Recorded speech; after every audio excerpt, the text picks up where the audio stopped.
Hello and welcome to Oh the Horror. I'm Fedora, and it's time to close an open page in my review history and talk about the final entry in the Critters franchise.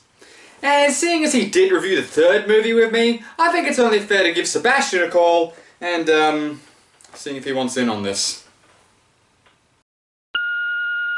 Hello and welcome to Sci-Fi Night. This is Sebastian. Unfortunately, I can't take your call right now. However, if you're calling about a future collaboration, just be sure to leave a message, unless it involves the fourth installment of an existing series that has made itself into space, in which case I am not interested.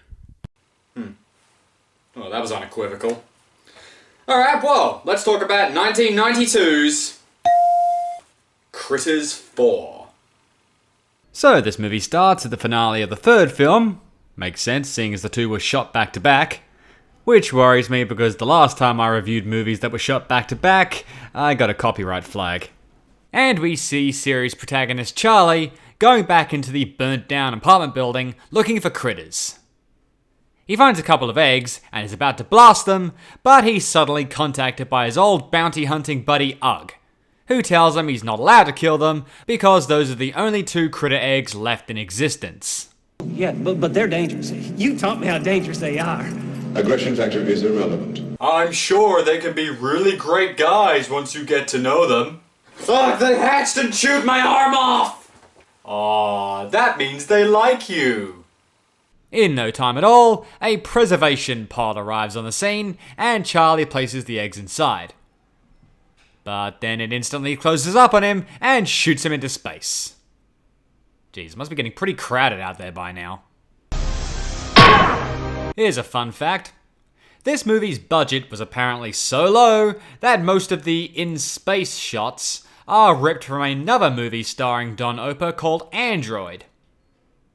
So these guys had to rely on visual effects footage from another low-budget movie 10 years older than this one.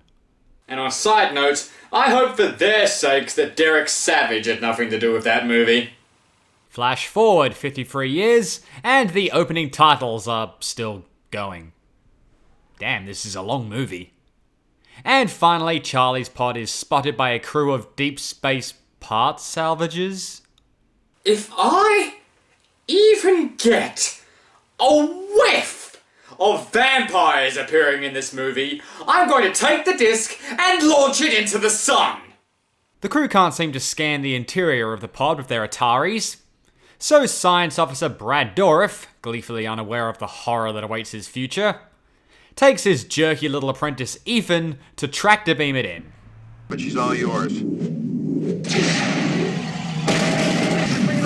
bringing them down. You got him. Don't cross the stream. After getting the pod on board, Ethan notices it belongs to the old Intergalactic Council. So not only is E.T. canon in the Star Wars universe, but now Critters is too? Episode 7 is sounding better by the second.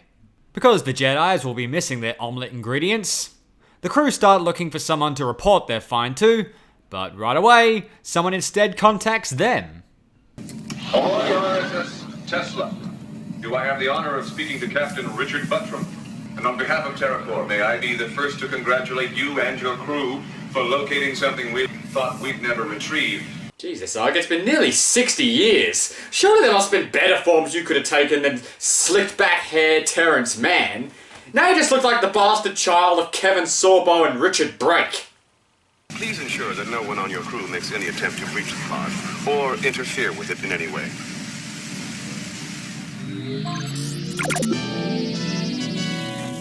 Well, where's the crowbar? No, surprisingly they resist the urge to open it until they reach Business Suit Ugg's space station. Take a good look at this set design, dear friends. I don't think there's anybody here. Nobody alive, at least. Probably because he was killed by one of these shopping trolleys you guys are using as a roof. It seems the station took one hell of a beating from something, thus the lack of staff on board. And the station's AI is apparently down to 50% logic. Nearly Neanderthal, I guess Angela ain't going to college. Shouldn't stop her from getting a job in politics. Also, the nuclear core that powers the station is in pretty bad shape, and will only last another month. which is no big deal because, as we all know, just pouring a bucket of water on it will do the trick. That's got it. I should also mention that the captain of this little ragtag group is kind of a dick. Welcome! Punch! So in a huff, he decides to just blast the pot open and steal whatever's inside and leave the rest of his crew for dust. But doing so triggers the station's alarms, and so Ethan is sent to investigate. Down, please. Down is a relative direction in space. Take me to the ship that most recently docked here. This is an elevator, not a dock. Take me to the visiting ship dock. Ship's doctors will be found on deck 4. Stupid AI is set on padding mode. Not that his arrival is of any use anyway, because Captain Rick just knocks him out. And now, to claim his stolen prize.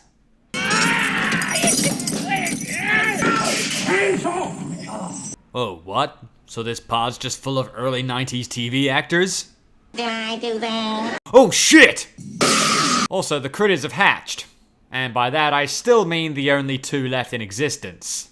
Why is it that both these sequels figured that having less and less critters would somehow make the movie better? Well, Rick chokes to death on some big hairy balls. And Charlie, as useful as ever, only manages to shave one of them bald before they both escape into the station. Who are you? I'll tell you who he isn't. John Cena!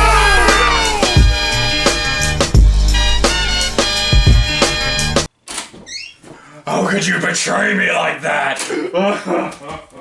Wait, Hulk, no, it didn't mean anything! What do these things look like? What I look like? You ever see a piranha? The original or the porno spoof? Well, they don't look nothing like a piranha. But they're hungry like a piranha. They also look nothing like giraffes. Have you ever seen a giraffe? On a whim, I guess, Ethan decides to just throw on some old dead doctor's jacket. Which turns out to be a good thing because there's a keycard in the pocket which they use to enter this secret lab. But nothing much is going on in here, so they climb into the vents, which drops them into the Death Star's trash compactor. Listen to them. They're dying, Artie. Curse my metal body. I wasn't fast enough. It's all my fault. We're all right. You did great. The crew then explain to Charlie that he has indeed been frozen for 50 years. And with the help of Ethan's keycard, they also find out the purpose of this space station. A number of experiments have been concluded since last week. Our force maturity tests with the metabolic accelerator have proven most successful. Projections demonstrate that a planetary drop of 1,000 cephaloids could efficiently eliminate all other life forms and clear a target property in as little as 2 months. I don't know about you guys, but if I was going to create a space station dedicated to creating and controlling a species of alien used for genocidal purposes, I wouldn't make an easy-to-trace video log. In light of this shocking development, Brad Dourif wants to bail on the station before anyone shows up, but this guy wants to hit the pharmacy first. Or maybe it's just the candy aisle. Either way, just say no to drugs or monsters will tear your throat out. Then that nuclear core changes its mind and decides now's a good time to overload, forcing our heroes to crawl through the bowels of the station to reach their ship. However, the critters plan on escaping with it too.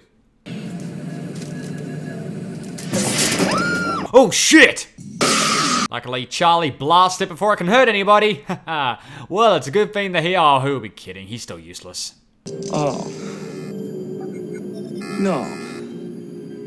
Congratulations, Charlie.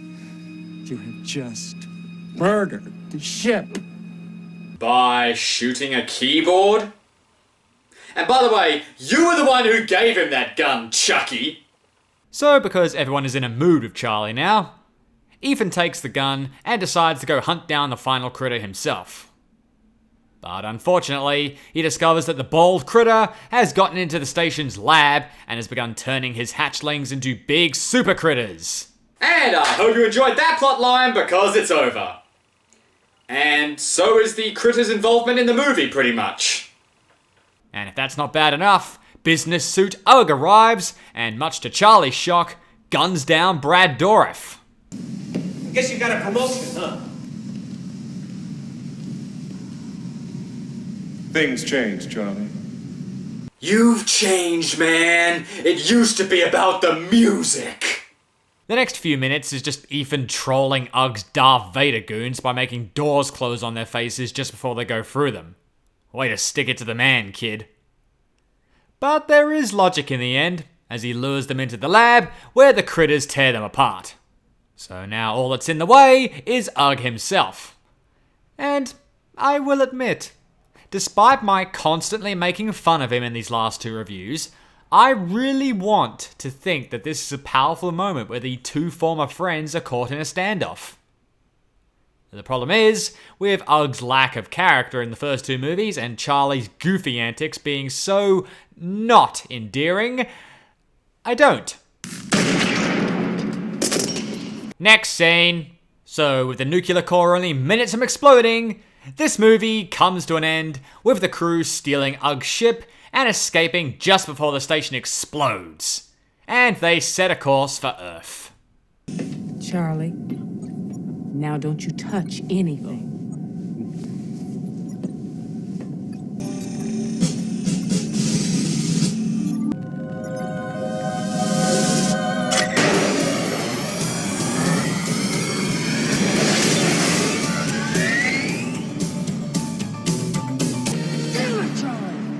And that was Critters 4. I don't have much to say about this movie, other than it was just really lame. I could care less about any of the characters. The plot is pretty much a shoestring budget Alien. The visuals are a joke.